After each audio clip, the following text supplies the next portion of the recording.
Poor little girl, taken from her father, ate leftovers until she met the CEO who saved her life. If you enjoyed this story, subscribe to the channel and type Amen in the comments. A beautiful piece of good news may come your way very soon. And don't forget to tell us where you're watching from. The rain hammered against the floor-to-ceiling windows of Daniel Carter's downtown law firm like bullets from the sky. At 39, he had built an empire from nothing. Carter and Associates dominated Seattle's legal landscape, and his name alone could make opposing counsel tremble. But today, sitting in his mahogany-paneled office, surrounded by awards and accolades, Daniel felt utterly empty. 5 years. 5 years since Lisa died, and the guilt still ate at him every morning when he woke up alone in his penthouse. His younger sister had been everything to him, the only family he had left after their parents died, in that car crash when he was 25. Lisa had been 19 then, beautiful and wild, with dreams bigger than the city itself. The brass letter opener felt cold in his hands as he sliced through the envelope that had arrived with no return address. The handwriting was feminine, careful, as if written by someone taking great care with every word. His breath caught in his throat as he unfolded the single sheet of paper. "Daniel, if you're reading this, I'm gone, and I never found the courage to call you like I planned. I should have told you years ago, but I was scared. Mia is your daughter. She's 8 now, brilliant beyond her years, but she needs you. Her sister Rachel is trying her best, but they're struggling. The address is 1247 Maple Street, apartment 3B. Please don't let my pride destroy what's left of our family. She has your eyes and your stubborn streak. Find her before it's too late. I'm sorry for everything. I wrote this letter as insurance, updating it every year, hoping I'd never have to send it, but knowing Mia deserved family if something happened to me. Love always, Lisa." The letter fluttered to the floor as Daniel's hands began to shake. Daughter? Impossible. He would have known. Lisa would have told him, wouldn't she? But as memories flooded back, pieces began falling into place like shards of broken glass. Lisa's sudden distance 5 years before her death, her refusal to let him visit her apartment. The way she'd avoided family gatherings and made excuses. His secretary, Margaret, knocked and entered without waiting for permission, a privilege earned through 15 years of loyal service. "Mr. Carter, your 3 o'clock appointment is here and—" She stopped mid-sentence, seeing his face. "Sir, are you all right? You look like you've seen a ghost." "Cancel everything," Daniel whispered, his voice hoarse. "Cancel everything for the rest of the week." "Sir, Margaret, I need you to run a background check on someone, discreetly." He picked up the letter with trembling fingers. 1247 Maple Street, apartment 3B. "I need to know everything about who lives there, everything." As Margaret quietly left, Daniel sank into his leather chair, staring at the address written in his dead sister's handwriting. Rain continued to pound against the windows, but all he could hear was the thundering of his own heartbeat. Across town, in a cramped apartment where the heating barely worked and the refrigerator hummed with emptiness, 8-year-old Mia Henderson sat at a cardboard table, carefully dividing a single can of soup into 2 bowls. Her blonde hair fell in waves around her shoulders, and her blue eyes, so startlingly similar to Daniel's, focused intently on making sure each portion was exactly equal. "Rachel," she called softly to the figure slumped on their threadbare couch. "Dinner's ready." Rachel Henderson, 28 years old and looking every day of 40, raised her head from her hands. Dark circles shadowed her brown eyes, and her once beautiful face showed the strain of carrying burdens too heavy for any one person. She'd been raising Mia since their mother died 6 years ago, and the responsibility had aged her beyond her years. "Thanks, sweetheart," Rachel managed, forcing a smile. "You're getting too good at this grown-up stuff." Mia climbed onto the couch beside her sister, carefully balancing the bowl. "Mrs. Patterson from downstairs brought us some crackers today. She said she made too many, but I think she was being nice." Rachel's heart clenched. Even at 8, Mia understood their situation with a clarity that broke Rachel's soul. The little girl never complained about their empty cupboards, or the fact that her shoes had holes, or that she wore the same 3 outfits to school in rotation. Instead, she studied with an intensity that amazed her teachers and helped Rachel whenever she could.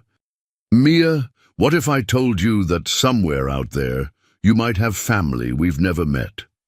The little girl looked up, those impossibly blue eyes wide with curiosity. "Like aunts and uncles?" "Maybe," Rachel whispered, thinking about the letter she'd found hidden in their mother's things, the letter she'd finally found the courage to send last week. "Would you want to meet them if we could find them?" Mia considered this with the seriousness of someone much older. "Only if they're nice, and only if they won't take me away from you." "Adrian," Rachel pulled her little sister close, breathing in the scent of cheap shampoo and childhood innocence. "No one will ever take you away from me, I promise." But even as she said the words, Rachel wondered if she was making a promise she might not be able to keep. Daniel sat in his Mercedes outside 1247 Maple Street as the sun set, painting the sky in shades of amber and regret. The building was nothing like the neighborhoods he frequented. A rundown complex with peeling paint and broken playground equipment scattered across a patch of dying grass.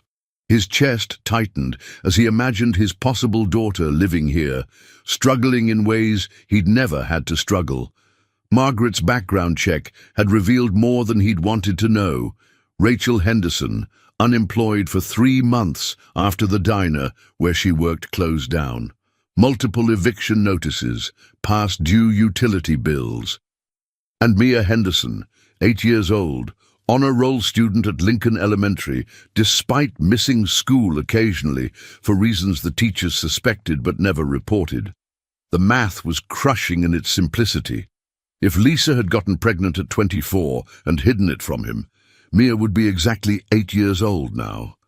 The timing aligned perfectly with Lisa's withdrawal from his life, her sudden move across the city, her refusal to accept his financial help. His phone buzzed, a text from Margaret. "Background complete. Birth certificate shows father listed as unknown. Child welfare has no reports of abuse or neglect, but neighbors report concerns about food security. Teachers describe child as exceptionally intelligent, but often hungry." Daniel closed his eyes, and for a moment he wasn't a powerful attorney sitting in a luxury car. He was that scared 25-year-old again, promising his dying parents that he'd always take care of Lisa.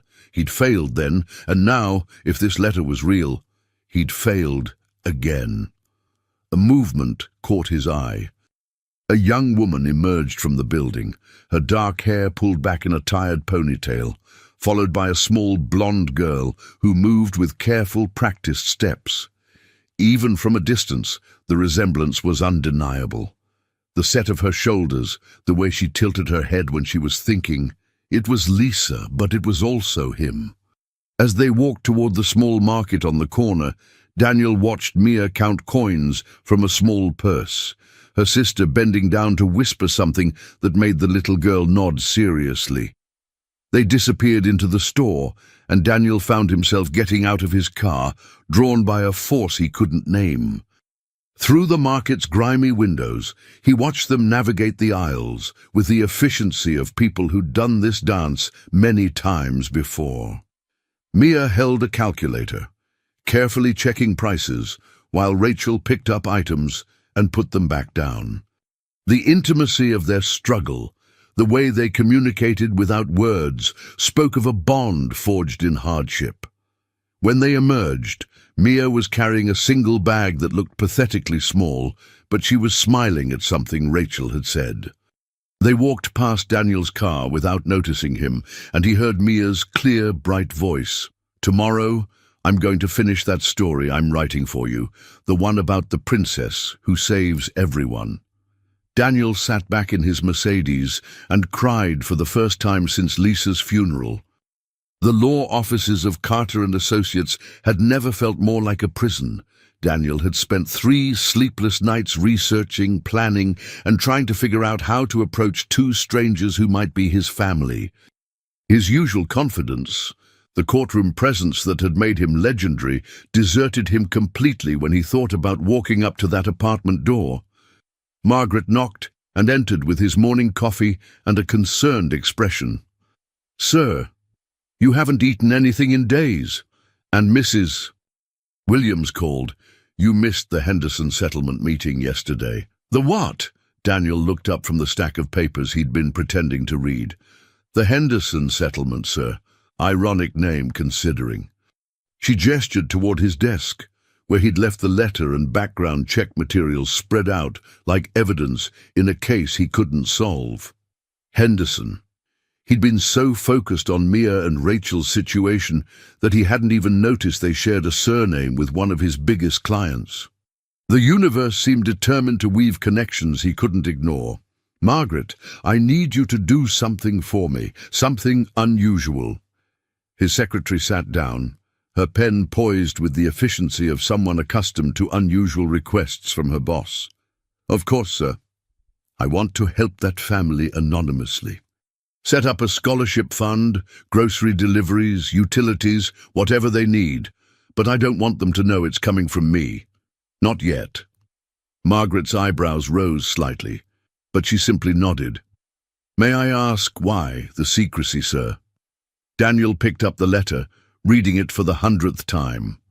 "Because if I walk into their lives claiming to be Mia's father, everything changes, and I need to know for certain before I turn their world upside down." "Are you planning a paternity test?" "Eventually. But first, I want to understand who they are, who Mia is. I want to know if Lisa was telling the truth and if she was." He trailed off, staring out the window at the Seattle skyline. "If she was, then I've missed 8 years of my daughter's life. I don't get those back." That afternoon, Daniel found himself doing something he'd never done before, playing hooky from his own company. He drove to Lincoln Elementary School and sat in his car during pickup time, watching for a familiar blonde head among the sea of children. When Mia emerged, she wasn't alone. She was walking with a boy who looked about her age, their heads bent together over a book. Daniel rolled down his window and caught fragments of their conversation. "But see, if you divide it this way, the answer is different," Mia was explaining, her finger tracing something on the page. "Mrs. Rodriguez taught us the advanced method, but I figured out an even faster way." The boy looked impressed and slightly intimidated. "How did you get so smart?" Mia shrugged, a gesture so reminiscent of Lisa that Daniel's chest tightened. "I just like figuring things out. My sister says understanding how things work is the best superpower." They paused at the corner where their paths diverged, and Daniel watched Mia wave goodbye before walking toward the apartment complex. Even from a distance, he could see her shoulders slump slightly once she was alone, as if she'd been performing happiness for her friend's benefit. The walk from school to her apartment took Mia past 3 fast food restaurants, a pizza place, and a bakery. Daniel watched her slow down at each one, not with longing exactly, but with the careful observation of someone cataloging information for future use. She stopped completely in front of the bakery, where day-old pastries were marked half-price in the window. After counting the coins in her small purse twice, Mia went inside. Through the window, Daniel saw her speak to the elderly woman behind the counter, pointing to the cheapest item on display. But the woman smiled and handed her something much larger, a bag that clearly contained more than Mia had paid for. When Mia emerged, she was practically glowing with excitement. She clutched the bag carefully and broke into a run, eager to share her treasure with Rachel. Daniel followed at a distance, feeling like a detective investigating his own life. When Mia disappeared into the apartment building, he sat in his car, wondering what kind of man he was becoming, stalking an 8-year-old who might be his daughter, too afraid to simply knock on her door and ask the questions that were eating him alive. His phone rang. Margaret's voice was crisp and professional. "Sir, I've set up the Anonymous Assistance Program. Grocery deliveries will start tomorrow, and I've arranged for their utilities to be paid through a fictional charity. Also, there's something else you should know." "What?" "I did more research on the timing. Your sister Lisa. She was involved with someone around the time Mia would have been conceived, a man named David Henderson." Daniel's blood ran cold. "Henderson? As in Rachel's surname?" "Yes. It appears David Henderson was Rachel's father. He died in a construction accident when Rachel was 22 and Mia was approximately 2 years old. If Lisa was involved with him..." The pieces clicked into place with horrible clarity. Lisa had been involved with a married man, a man with a 6-year-old daughter named Rachel. When David died, Lisa would have been left alone, pregnant, with no way to contact Daniel without revealing her affair with a married father. "Sir, are you there?" "Keep digging," Daniel whispered. "I need to know everything." That evening, as Daniel sat in his penthouse staring at the city lights, he tried to imagine what Lisa's life had been like. Pregnant, alone, involved with a man who couldn't acknowledge her publicly. No wonder she'd hidden it from Daniel. She would have been ashamed, scared, proud in that stubborn way they'd both inherited from their father. And when David Henderson died, Lisa would have found herself connected to his daughter Rachel, bound by grief and circumstance. 2 young women, both orphaned, both struggling. Had they supported each other? Had Lisa helped raise Rachel even as she prepared for Mia's birth? The questions multiplied, like fractals, each answer revealing 10 new mysteries. But one thing was becoming clear. Mia and Rachel weren't just random people who'd received a mysterious letter. They were family in ways Daniel was only beginning to understand. His doorbell rang, a sound so unusual that for a moment Daniel didn't recognize it. He rarely had unannounced visitors. His building's security was too tight for casual drop-ins. When he opened the door, a woman stood in the hallway, and for a heart-stopping moment, he thought Lisa had come back from the dead. But this woman was older, more tired, with brown eyes instead of Lisa's blue ones. She was holding an envelope, and her hands were shaking. "Are you Daniel Carter?" Rachel's voice was barely above a whisper. "Yes. I found something else. After I sent you that letter, I kept looking through Mom's things, and She held out the envelope. "I think you need to see this." Inside was a photograph. Lisa, visibly pregnant, standing next to a man Daniel recognized from Margaret's background check as David Henderson. But what made Daniel's knees nearly buckle was what he saw in the background. A tiny toddler with dark hair and serious eyes, building blocks on a worn carpet. Rachel, at age 22, already caring for a baby who would become the sister she'd raise alone. "She loved you," Rachel said quietly. "Mom wrote about you sometimes, about how proud she was of her big brother, how she wished she could tell you about Mia but didn't know how. She wrote that letter not because she was dying, but because she was terrified something might happen to her and leave Mia without any family, except me. She updated it every year, always hoping she'd find the courage to send it while she was alive." Daniel looked up from the photograph, meeting Rachel's eyes for the first time. "She never intended for you to find it after she died." "No.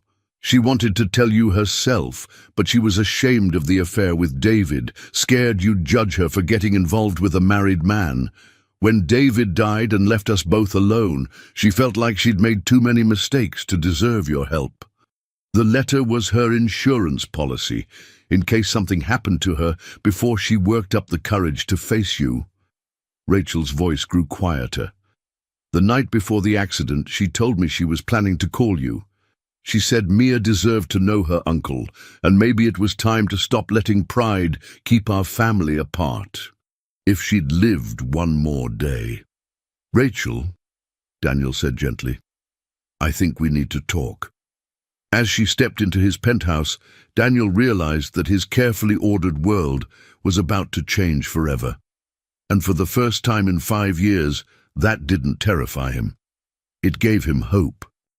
The conversation that would reshape 3 lives began at Daniel's kitchen table, where Rachel sat clutching a cup of coffee she was too nervous to drink. The penthouse felt surreal to her. She'd never been anywhere with floor-to-ceiling windows and marble countertops, spaces where every object probably cost more than she made in a month. "Where's Mia tonight?" Daniel asked, settling across from her with his own untouched coffee. "Sleepover with her friend Jenny. It was planned weeks ago and I didn't want to cancel because—" Rachel's voice trailed off. "Because she doesn't get many opportunities like that." The unspoken weight of their financial situation hung between them. Daniel had read the background check. He knew about the eviction notices, the unpaid bills, the careful rationing of food. But sitting across from Rachel, seeing the pride and exhaustion warring in her expression, made it real in a way that reports couldn't capture. "Tell me about her," Daniel said softly. "Tell me about Mia." Rachel's face transformed, weariness giving way to the kind of love that made her radiant despite everything. "She's extraordinary.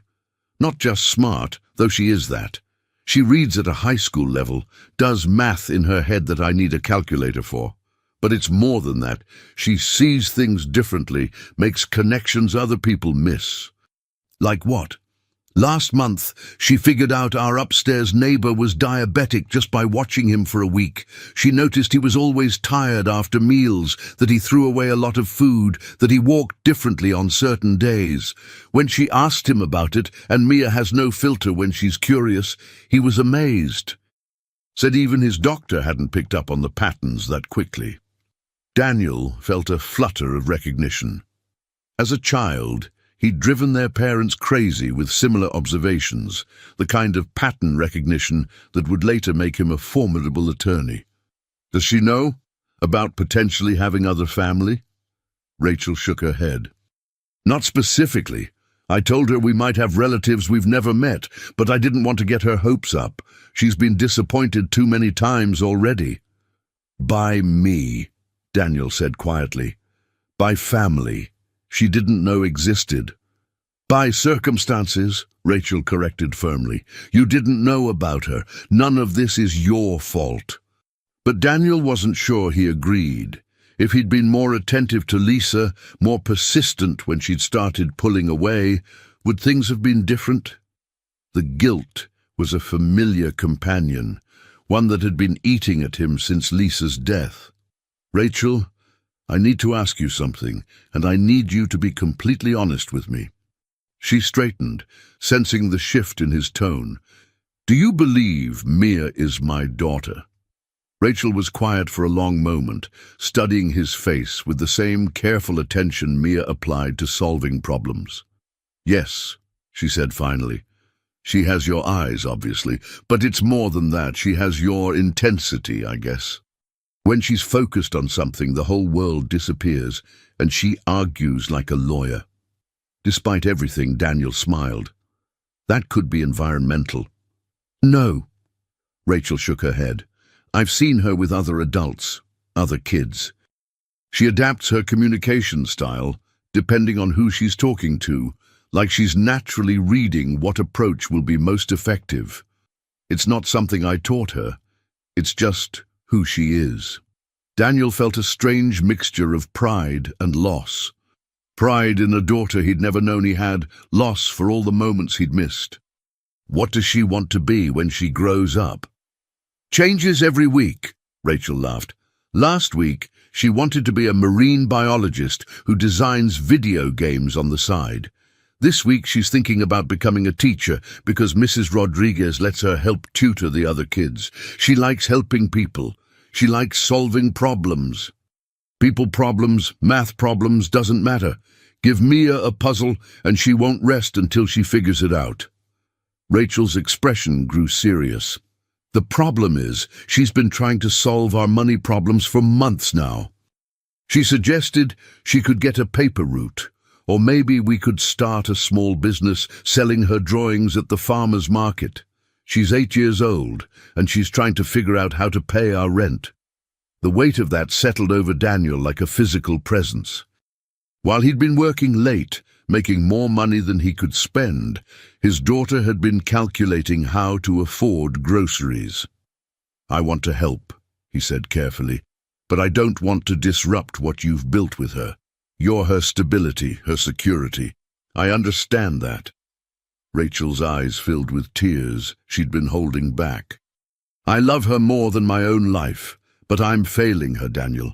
I can't give her what she needs, what she deserves. Some nights I lie awake wondering if keeping her with me is selfish. It's not selfish. It's love. Love doesn't pay for dental care or new shoes or college funds." Daniel reached across the table, carefully placing his hand over Rachel's. "What if it didn't have to be a choice? What if we could figure out a way to be family together?" "You don't understand," Rachel whispered. "I'm not educated like you. I didn't go to college. I've been working minimum wage jobs since I was 16, and I'm not. I'm not the kind of person who fits into your world." "My world is pretty empty right now," Daniel admitted. "Maybe what it needs is people who care more about doing right than fitting in." Rachel looked around his penthouse, the expensive furniture, the wall of legal awards, the view that probably cost more per month than she'd made in a year. "When I was Mia's age, I used to dream about living in a place like this, having enough money that I never had to count coins for groceries or choose between electricity and heat." "What happened to those dreams?" "Life happened. My dad died when I was 22. I was working 2 jobs and going to community college part-time, trying to figure out how to take care of myself. Suddenly, I had a 2-year-old sister who'd just lost her mom and stepdad.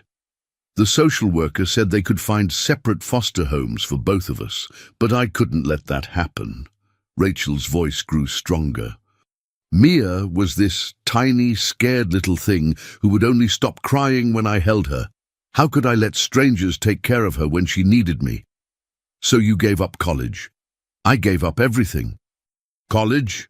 My part-time job at the bookstore that I actually loved, my boyfriend who couldn't handle the responsibility, my apartment that was finally starting to feel like home." Rachel met his eyes. "I don't regret it for a second, but I won't pretend it wasn't hard."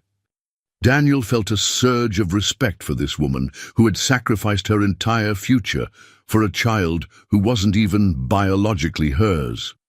"Rachel, what you did, that's not something most people would be capable of. Any decent person would have done the same thing." "No," Daniel said firmly. "Most people would have convinced themselves that Mia would be better off with a real family. Most people would have found a way to justify the easy choice. You made the hard choice because it was the right choice." Rachel was quiet for a long moment, staring at her untouched coffee. "Some nights, when Mia was little and would have nightmares about losing everyone she loved, I'd wonder if I was enough, if my love could make up for all the things I couldn't give her." "What did you decide?" "That love was the only thing that really mattered, and everything else was just details to figure out." She smiled sadly. "Though I have to admit, some of those details have been pretty overwhelming." Daniel leaned forward. "Tell me about the hardest parts. Not the money. I can see that from the outside. But the parts that don't show up on a background check." Rachel took a shaky breath. "The loneliness, mostly. Mia is incredible company, but she's 8 years old. There's no one my age in my life who understands what it's like to be responsible for everything. Every meal, every medical decision, every school conference, every scraped knee and bad dream and moment of terror that I'm going to fail her. What about friends? Other parents?" Hard to make friends with other parents when you can't afford playdates or birthday parties or any of the social activities that bring families together. And friends my own age. Rachel shrugged. Most people in their 20s aren't interested in hanging out with someone who has to be home by 8 because her kid has school the next day. Daniel thought about his own social life, business dinners, professional networking events, casual drinks with colleagues who shared his interests and income level. The idea of navigating parenthood without any peer support seemed impossible. Rachel, can I ask about Mia's father, the man Lisa was involved with? Rachel's expression grew complicated. David was complicated. He loved Lisa genuinely, I think, but he was married and had been for years. His wife was battling cancer. She died 6 months after he did, and he couldn't leave her during treatment. Lisa understood that, but it made their relationship impossible. How much did you know about their relationship while it was happening? More than I wanted to. Lisa needed someone to talk to, and I was barely an adult, but I was trying to be mature about everything. She'd come over crying some nights because David couldn't acknowledge her publicly, couldn't be there for doctor's appointments or just normal couple things.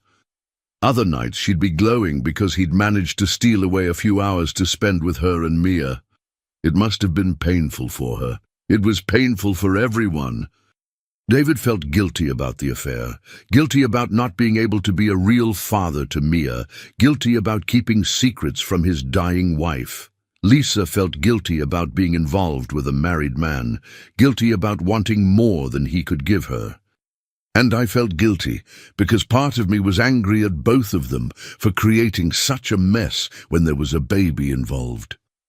Daniel processed this information, trying to imagine his sister navigating such an emotionally complex situation. What was David like with Mia? Rachel's face softened. He adored her. When he could visit, which wasn't often, he'd spend hours just watching her play, reading to her, teaching her little songs. Mia was too young to understand why he couldn't always be there, but she lit up when she saw him. After he died, Rachel's voice trailed off. What? Mia kept asking when Daddy David was coming back. She was only 2, but she remembered him so clearly. Lisa tried to explain that he'd gone away, but Mia would stand at the window waiting for his car. It broke Lisa's heart because she couldn't even take Mia to visit his grave. David's wife didn't know about them, and Lisa didn't want to cause more pain during an already devastating time. The weight of all this family history settled over Daniel like a blanket. These weren't just strangers who happened to share his DNA. They were people who had been shaped by loss and sacrifice and love in ways that were both heartbreaking and inspiring. They sat in silence for several minutes, both lost in thought. Finally, Rachel spoke again. If we did a paternity test and it confirmed what we both think is true, what then? What would you want? Daniel had been asking himself the same question for days. I'd want to be her father, not just her biological donor. I'd want to make sure she never has to worry about basic needs again. I'd want to give her every opportunity to develop her gifts. And he paused, meeting Rachel's eyes. I'd want to make sure she never has to choose between her family and her future, even if that family includes me. Especially if it includes you. Rachel, you raised an extraordinary little girl under impossible circumstances. You kept her safe, loved, curious about the world. You gave her everything that matters most. I can provide financial security, but I can't replace what you've already given her. Rachel wiped her eyes with the back of her hand. I'm scared, she admitted. Of what? Of hoping. Of letting myself believe that things could actually get better. Every time I've hoped for something good, it's been taken away. Daniel understood that fear. It had been his constant companion since Lisa's death. What if we start small? What if I just got to know her? As your friend, maybe, someone who wants to help out. She's very observant, she'll figure out there's more to it. Is that necessarily bad? Rachel considered this. She asks a lot of questions. I like answering questions. She'll want to know why you're suddenly interested in us, where you came from, what your intentions are. She doesn't trust easily. She's been let down before. By who? Rachel's expression darkened. Teachers who promised extra help and then forgot. Social workers who said they'd check on us and never came back. My ex-boyfriend, who said he didn't mind that I came with a kid and then left the minute things got difficult. Mia stopped believing in promises from adults about 2 years ago. Then I'll have to earn her trust, Daniel said simply. However long it takes. Something in his tone must have convinced Rachel because she nodded slowly. Okay, we can try. But Daniel? Yes? If you hurt her, if you get her hopes up and then disappear when this gets complicated or inconvenient, I will make your life very difficult. I may not be a lawyer, but I'm creative when it comes to protecting what matters to me. Daniel smiled, recognizing something of his own fierce protectiveness in Rachel's tone. I'd expect nothing less. As Rachel prepared to leave, she turned back at the door. There's something else you should know about Mia. What? She dreams about having a dad. She's never told me directly, but sometimes I hear her talking to her stuffed animals about it. She wonders what it would be like to have someone who could teach her things, take her places, be proud of her accomplishments. She's convinced herself it's just a fantasy, but the longing is still there. Daniel felt his throat tighten. Rachel. Yeah? Thank you. For raising her, for finding the courage to reach out, for giving me a chance to be part of her life. Don't thank me yet, Rachel replied. Wait until you've spent a full day with her. She's amazing, but she's also exhausting. Her brain never stops, and she assumes everyone else can keep up. After Rachel left, Daniel stood at his windows looking out at the city lights, thinking about an 8-year-old girl who was probably lying in bed at a sleepover, dreaming about fathers who existed only in her imagination. Tomorrow, if everything went according to plan, he would begin the process of changing that. His phone buzzed with a text from Margaret. Anonymous grocery delivery completed successfully. Building Super was suspicious but accepted the explanation. Utilities caught up, scholarship fund established. Next steps? Daniel typed back, arrange casual meeting, make it seem natural. I need to meet my daughter. As he prepared for bed, Daniel found himself doing something he hadn't done in years. He prayed, not to any particular god, but to the universe, to Lisa's memory, to whatever force had brought that letter to his door. Help me do this right, he whispered into the darkness. Help me be the father she deserves. The Lincoln Elementary School playground buzzed with the controlled chaos of recess. But Daniel's attention focused entirely on one small blonde figure sitting alone under an oak tree, reading a book that looked far too advanced for a second grader. He'd been planning this accidental meeting for 3 days, coordinating with Margaret to ensure he'd be walking past the school at precisely the right time. Mia looked up as his shadow fell across her page, those startling blue eyes meeting his with curiosity rather than fear. Up close, the resemblance was even more overwhelming. She had Lisa's delicate features, but his strong jaw, his focused intensity. Excuse me, she said politely, but you're blocking my light. Daniel stepped aside quickly. Sorry, that's quite a book you're reading there. Mia held up the cover, Advanced Physics for Young Minds. She spoke with the matter-of-fact tone of someone accustomed to adult surprise at her reading choices. Most of it's pretty basic, but Chapter 7 has some interesting stuff about quantum mechanics. Quantum mechanics, Daniel repeated, fighting to keep his expression neutral. Find it useful? Well, I can't exactly build a particle accelerator in our apartment, Mia replied with a slight smile, but understanding how things work at the smallest level helps me think about bigger problems differently.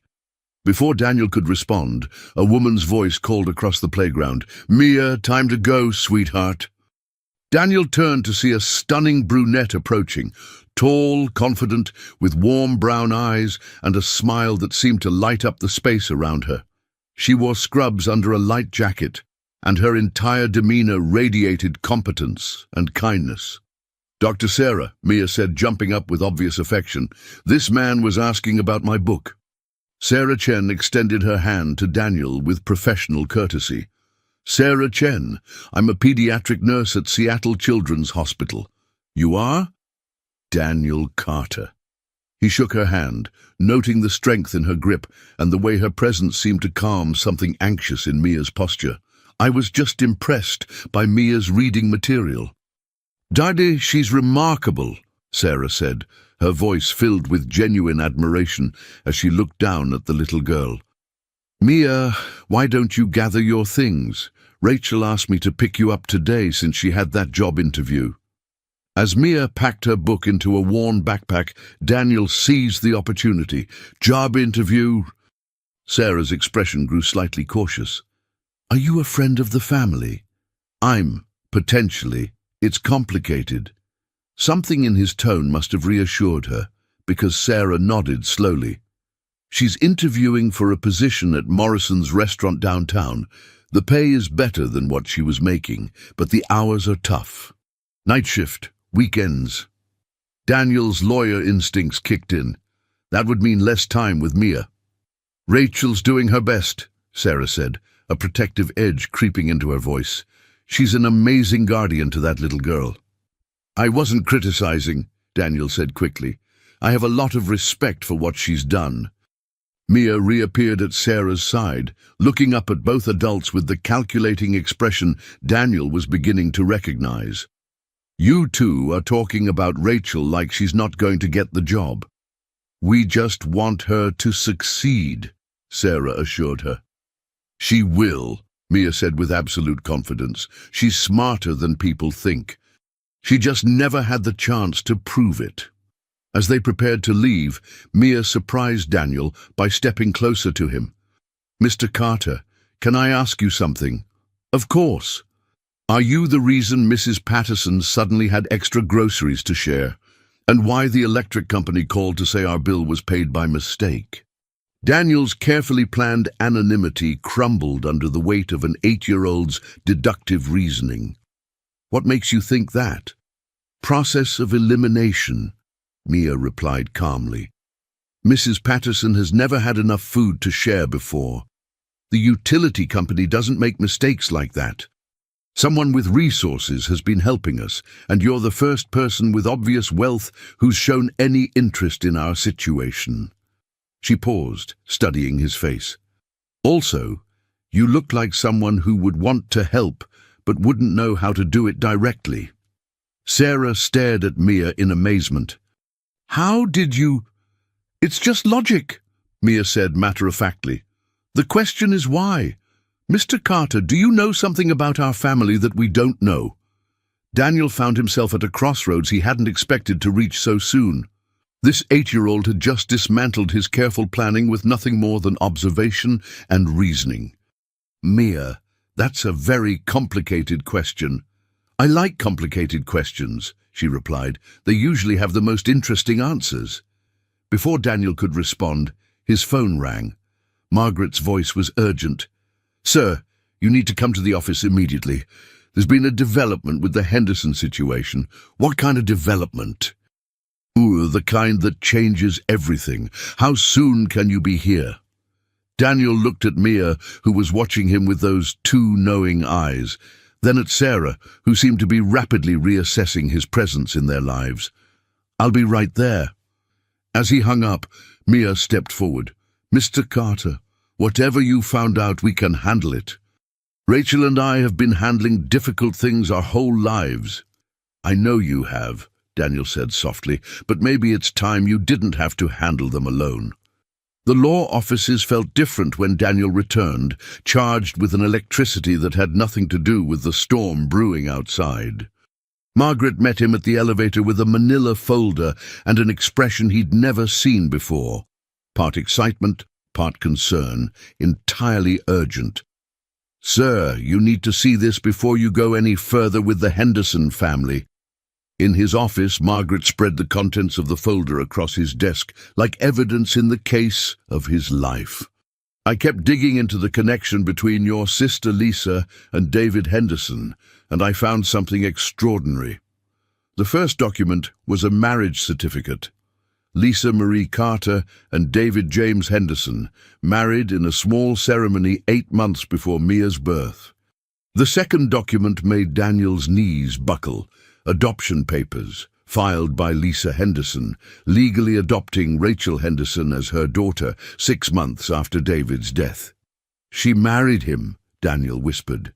Lisa married him. Yes, sir, which means Rachel isn't just Mia's half-sister through their mother. She's Mia's legal sister through adoption, and since Lisa was your sister, Rachel is legally my niece. Daniel sank into his chair, the implications washing over him.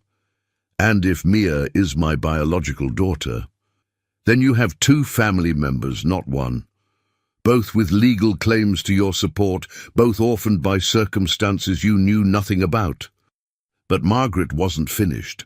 She placed a final document in front of him, Lisa's will, filed after her marriage, but never probated because no one knew it existed. In it, Lisa left everything to her husband David's daughter Rachel, with specific instructions about Mia's care, and a letter to be opened only if something happened to both parents. Where's the letter? Margaret's expression grew somber. That's the problem, sir. According to the records, it was supposed to be in a safety deposit box at First National Bank, but when I called to verify, it's missing. Not missing, accessed 2 weeks ago by someone with legal authorization. Daniel felt the world shifting beneath him again. Who has legal authorization to access Lisa's safety deposit box? Her next of kin, her brother. Margaret paused meaningfully. Or her legally adopted daughter. Daniel stared at the adoption papers. Rachel had legal access as Lisa's adopted daughter. Exactly. She found the additional letter in the safety deposit box, the one Lisa wrote specifically about you. That's how she knew your full name, your law firm, everything she needed to reach out.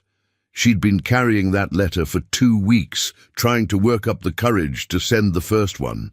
The pieces clicked into place with perfect clarity. Rachel hadn't been orchestrating anything sinister. She'd been a terrified young woman who'd discovered her sister had a father and spent weeks agonizing over whether to contact him. Sir, Rachel Henderson didn't just stumble upon that first letter in her mother's things, but it wasn't calculated. She found Lisa's will and the adoption papers first, then went to the bank to see if there was more information.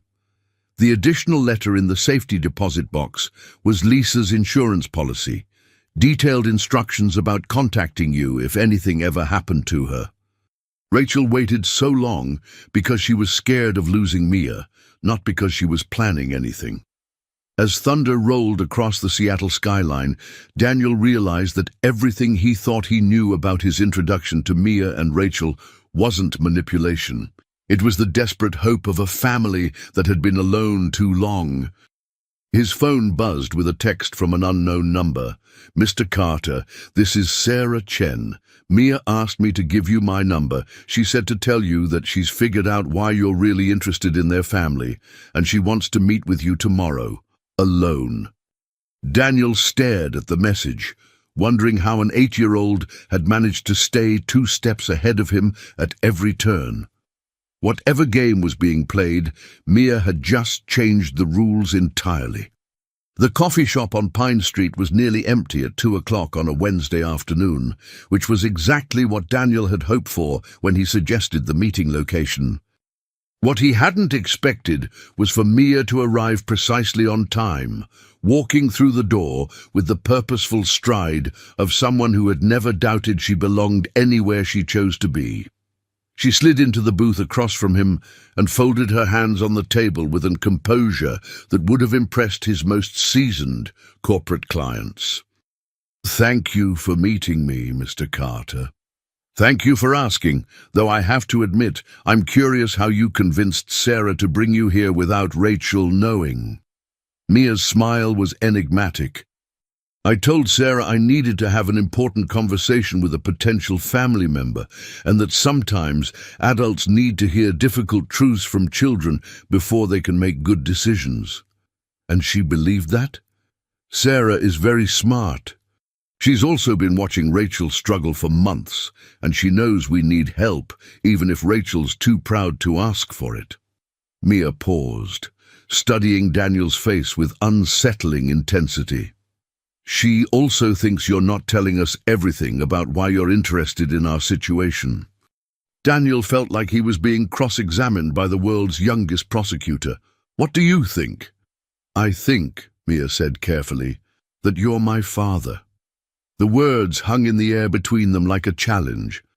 Daniel had prepared for this moment, rehearsed various ways to handle the conversation, but none of his preparation had accounted for the direct, unflinching gaze of an 8-year-old who had just voiced the question that had been consuming him for weeks. What makes you think that?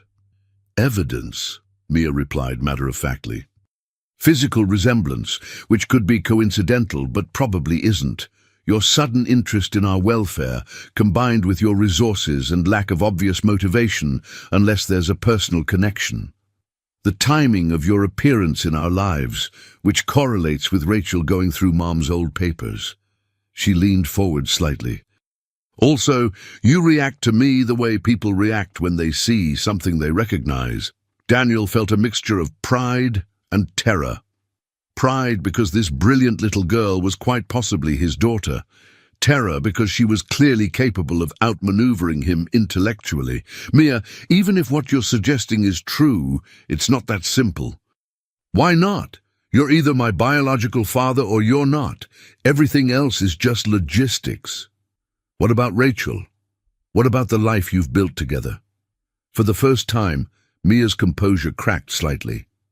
I love Rachel more than anything in the world.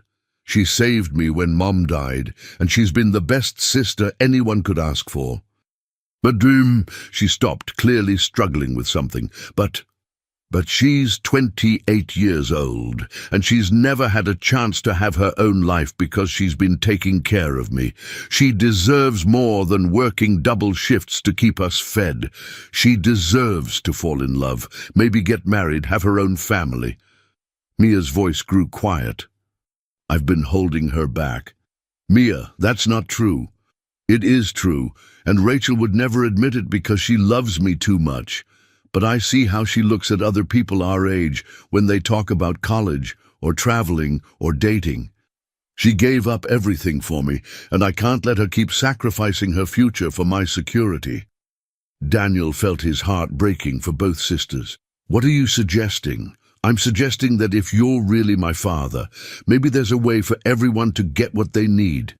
You get to be a dad, I get financial security and educational opportunities, and Rachel gets a chance to build her own life. You're talking about leaving Rachel. I'm talking about loving her enough to let her go. The maturity in Mia's voice was staggering. Daniel had known corporate executives with decades of experience who couldn't think this strategically about complex emotional situations. Mia, what if I told you there might be another option? Like what? Daniel took a deep breath. What if we could be a family together, all of us? You mean you, me, and Rachel? I mean all of us, including someone else who's been important in your life recently. Mia's eyes narrowed with interest. Sarah. You like her? Sarah is amazing. She's smart and kind, and she actually listens when kids talk. Plus, she makes Rachel smile in a way I haven't seen since before Mom got sick. Mia paused, processing. You think Sarah might want to be part of our family? I think Sarah cares about both of you more than she's admitted. And I think she's been looking for a family as much as we have. Have you talked to her about this? Not yet. But I've been watching how she interacts with you and Rachel, and I think she's already halfway in love with both of you. Mia was quiet for several minutes, her analytical mind clearly working through possibilities and implications. Finally, she looked up at Daniel with those impossible blue eyes. If you're my father, and if Sarah would want to be part of our family, and if Rachel agrees to it, what would that look like? It would look like whatever we wanted it to look like. Maybe Sarah and Rachel could go back to school, pursue careers they're passionate about. Maybe you could have the educational opportunities you deserve. Maybe we could all learn how to be a family together. And you'd want that? All of us, all the complications, all the messiness. Daniel thought about his empty penthouse, his successful but hollow career, the years of grief and guilt that had defined his existence since Lisa's death. Mia, I've been alone for a long time. The idea of having a family again, of having people to care about and protect and learn from, it sounds like the best thing that could possibly happen to me. Even if one of those people is an 8-year-old who asks too many questions and reads physics books for fun. Especially then. Mia smiled for the first time since she'd arrived, and Daniel saw Lisa in that expression, the joy and mischief and boundless curiosity that had made his sister so special. "Okay," Mia said, "but we have to handle this carefully. Rachel's going to be suspicious if too many good things happen at once. And Sarah's going to need time to understand what we're proposing, and we still need to actually prove you're my father. You're right about all of that. So, what's our first step?" Daniel smiled at the word our. "Our first step is a DNA test. Our second step is a very careful conversation with Rachel. Our third step is finding out if Sarah is interested in joining the world's most unusual family. And if any of those steps don't work out, then we figure out a different plan, together." Mia extended her small hand across the table. "Partners?" Daniel shook it solemnly. "Partners." As they prepared to leave, Mia had one more question. "Mr. Carter, what was my mum like? I mean, what was Lisa like when she was happy?" Daniel felt tears prick his eyes. "She was brilliant and stubborn and funny. She could make anyone laugh, even when they were determined to be miserable. She saw the best in people, sometimes before they saw it in themselves. And she would have been so proud of who you've become. I wish I could have known her better. Maybe through each other you still can." As Daniel watched Mia walk away, he realized that in the span of one conversation, an 8-year-old girl had completely restructured his understanding of what family could mean. Now he just had to hope that the other adults in this equation would be willing to take the same leap of faith. His phone buzzed with a text from Sarah. "Mia asked me to tell you that Phase 1 is complete, and you should initiate Phase 2 as soon as possible.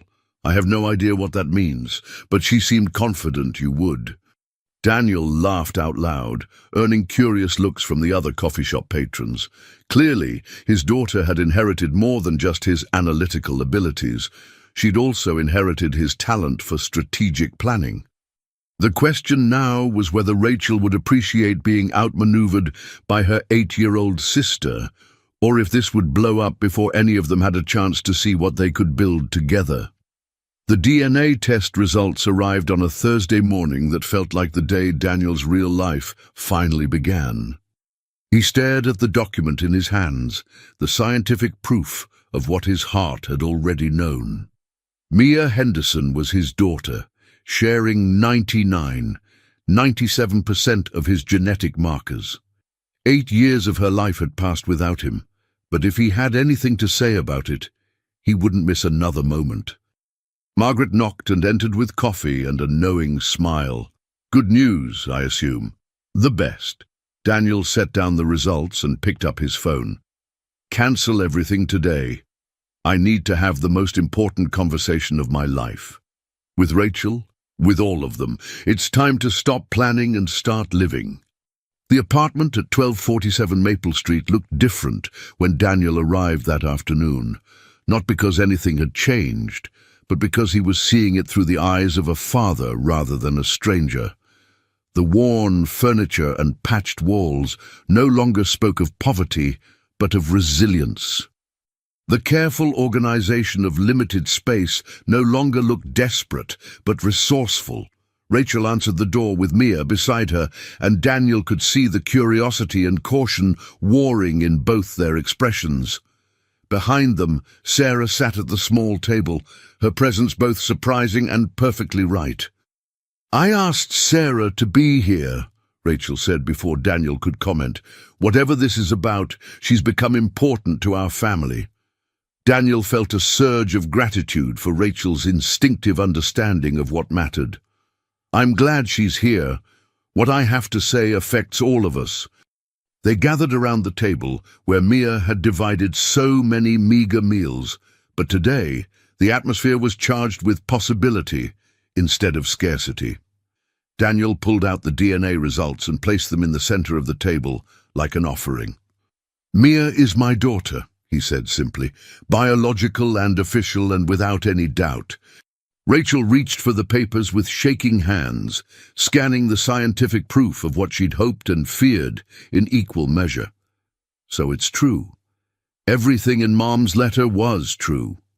Which means, Daniel continued carefully, that we need to decide what comes next, for all of us. Sarah spoke for the first time since he'd arrived. "Daniel, can I ask you something?" "Anything. What do you want from this situation, really?" Daniel looked around the table at three faces that had become more important to him than his own comfort, his own plans, his own carefully constructed life. "I want to be Mia's father in every way that matters. I want to give her every opportunity she deserves. I want to make sure Rachel never has to choose between her own dreams and Mia's security. And..." He paused, meeting Sarah's eyes. "I want to build something real with people who understand that family isn't just about biology, it's about choice." "What are you proposing?" Rachel asked quietly. "I'm proposing that we become a family, legally, financially, emotionally, whatever it takes." Daniel took a breath. "I'd like to officially adopt both of you, Rachel as my legal daughter, which would give you access to trust funds and educational opportunities. Mia, as the biological daughter I've missed 8 years with but refuse to miss any more of." Rachel stared at him. "You want to adopt me? I'm 28 years old. Adult adoption is perfectly legal, and it would mean you'd never have to worry about financial security again. You could go back to school, pursue whatever career you want, travel, live the life you've been postponing." "But what about Mia? I can't just abandon—" "You wouldn't be abandoning anyone," Mia interrupted firmly. "You'd be trusting me with the father we both deserve, and finally taking care of yourself for once." Sarah had been listening with growing amazement.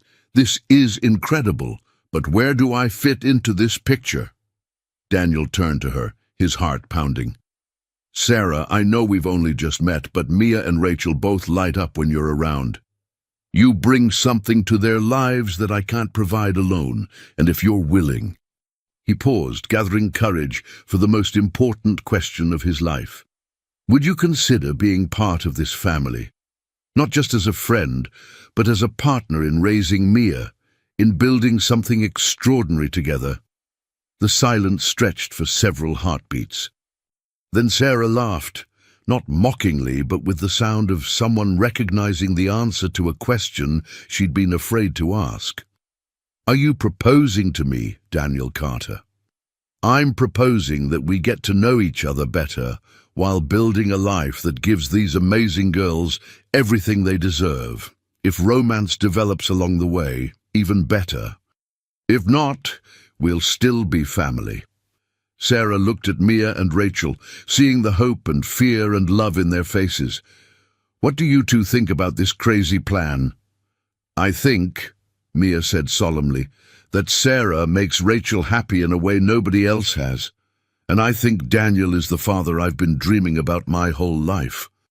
And I think if we're all brave enough to try, we could be extraordinary together." Rachel wiped tears from her eyes. "I think I've been so focused on surviving that I forgot to imagine what thriving might look like. But this looks like thriving." "So we're doing this?" Daniel asked, hardly daring to believe it. "We're going to be a family?" "Yeah." "We already are a family," Sarah said, reaching across the table to take his hand. "We just need to make it official." The path to their new life hadn't been without challenges. The first month after the DNA results had been particularly difficult, as they navigated the complex emotions of suddenly expanded family dynamics. Daniel remembered the night Rachel had broken down in tears, overwhelmed by the sudden shift from survival mode to security, unable to believe that her financial struggles were truly over. "I keep waiting for you to change your mind," she had whispered to Daniel that night, sitting in his penthouse living room with legal documents spread across the coffee table. "I keep thinking this is too good to be true." Sarah had been the one to help Rachel understand that accepting help wasn't weakness, it was wisdom. "You spent 8 years being strong for Mia," Sarah had said gently. "Now it's time to let someone be strong for you." The adoption process itself had been emotionally intense. Rachel had struggled with calling Daniel Dad, settling instead on his first name, though the legal documents now clearly established their father-daughter relationship. Mia, by contrast, had embraced the title immediately, as if she'd been waiting her whole life to say it. The move to Queen Anne had been Mia's idea. "We need somewhere that feels like ours," she had announced after spending a weekend in Daniel's penthouse. "Not your old life or our old life, but our new life together." They'd found the perfect house 3 weeks later, a charming craftsman with 4 bedrooms, a large kitchen perfect for Sarah's cooking experiments, and a library that made Mia's eyes light up like Christmas morning. The house had character and warmth, space for privacy and togetherness, and most importantly, it felt like home the moment they walked through the door. Sarah's integration into their family had been the most beautiful surprise. What had started as friendship and mutual respect had slowly blossomed into something deeper. Daniel found himself looking forward to her presence, not just because of what she brought to Mia and Rachel's lives, but because of how she challenged and completed him. Their first real date had been wonderfully awkward. Dinner at a restaurant, while Mia stayed with Rachel, both of them trying to navigate the shift from co-parenting partners to romantic possibilities. Sarah had laughed at his nervousness, reaching across the table to take his hand. "Daniel," she had said, her eyes twinkling with amusement, "we've already decided to build a life together. This part should be the easy part." She'd been right. Romance, when built on a foundation of shared values and genuine friendship, felt natural and inevitable. Their relationship developed at its own pace, unhurried by external pressure, supported by 2 young women who clearly approved of their growing connection. Rachel's transformation had been the most dramatic. Freed from the constant stress of financial insecurity, she'd blossomed into the confident, intelligent woman she'd always been beneath the worry and exhaustion. Her acceptance to Seattle University's education program had been just the beginning. She'd thrown herself into her studies with the passion of someone making up for lost time. "I want to teach high school history," she told them over dinner one night, her face glowing with purpose. "I want to help kids understand that the past informs the present, but it doesn't have to limit the future." Daniel had felt a surge of pride watching her discover her calling. Rachel possessed a natural empathy and wisdom that would make her an exceptional teacher. More importantly, she was finally able to pursue her own dreams without guilt or fear. Mia's development had been equally remarkable. With her basic needs secure and her future bright, she'd channeled her extraordinary intellect into pursuits that brought her joy rather than just survival strategies. She'd joined the robotics club at her new school, started learning Mandarin from Sarah, and begun writing stories that showed the same analytical brilliance she applied to everything else. "Dad," she'd said one evening while they worked on a particularly challenging physics problem together, "do you think Mom would be proud of who we've become?" Daniel had looked at his brilliant daughter, then at Rachel studying at the kitchen table, then at Sarah humming while she prepared tomorrow's lunch, and felt Lisa's presence as surely as if she was standing beside them. "I think," he'd replied, "that your mum orchestrated all of this. That letter didn't just find its way to me by accident. Lisa always had a plan, and her plan was for us to find each other." The evening that changed everything had been 3 weeks ago, when Sarah had asked them to gather in the living room for what she'd called a family meeting. Daniel's stomach had clenched with familiar anxiety. Would she decide this was too much, too complicated, too overwhelming? Instead, Sarah had pulled out a small velvet box and set it on the coffee table between them. "I have a question for all of you," she'd begun, her voice steady but her hands shaking slightly. "Daniel, will you marry me?" The silence that followed had stretched for exactly 3 seconds before Mia had exploded into delighted laughter, and Rachel had started crying happy tears. Daniel had been too stunned to speak, overwhelmed by the perfect rightness of Sarah taking charge of their next chapter. "I know it's unconventional for the woman to propose," Sarah had continued, "but nothing about this family has been conventional. Daniel, I love your brilliant mind and your generous heart. Rachel, I love your strength and your determination to build a better future. Mia, I love your curiosity and your ability to see solutions where others see only problems." She'd paused, meeting each of their eyes in turn. "I want to be your wife, your daughter-in-law, your stepmother. Whatever titles make us officially and legally the family we've already become in our hearts." Daniel's yes had been immediate and emphatic, but it was Mia's response that had sealed the moment. "Does this mean I get to be the maid of honor? Because I have some very specific ideas about optimal wedding planning." 6 months later, Daniel stood in the backyard of their new home in Queen Anne, not a mansion, but a place with enough space for everyone to grow and dream and be themselves. The adoption papers had been finalized the week before, making Rachel officially his daughter and Mia officially his child, in the eyes of the law as well as his heart. The engagement ring on Sarah's finger caught the afternoon sunlight as she gestured enthusiastically while teaching Rachel advanced cooking techniques. They'd set their wedding date for the spring, partly because Mia had calculated that it would give them optimal time for planning, partly because Sarah wanted Rachel to finish her first semester of college before taking time off for the celebration. The house was filled with the sounds of their new life.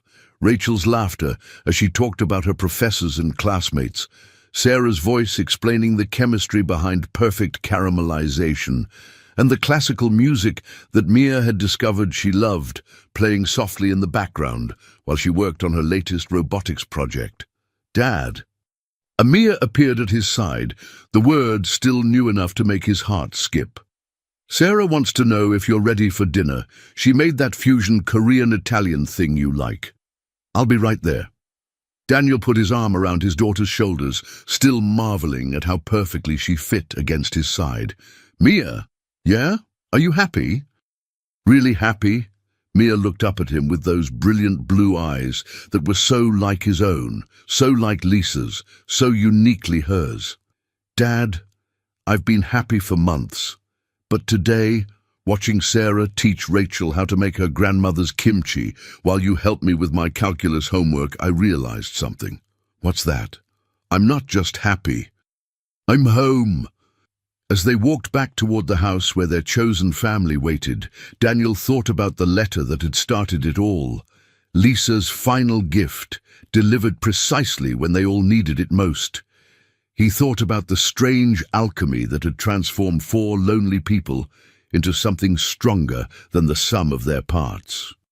But mostly, he thought about the future stretching ahead of them, bright with possibility and rich with love.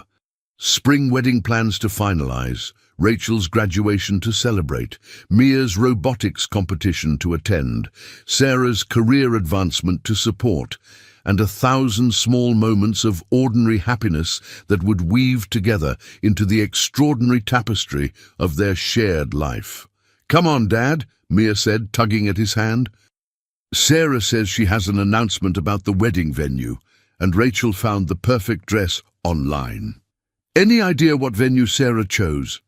Mia grinned, and in that expression Daniel saw all the joy and mischief and boundless curiosity that made her so extraordinary. She wants to get married in the backyard, right here where we built our family.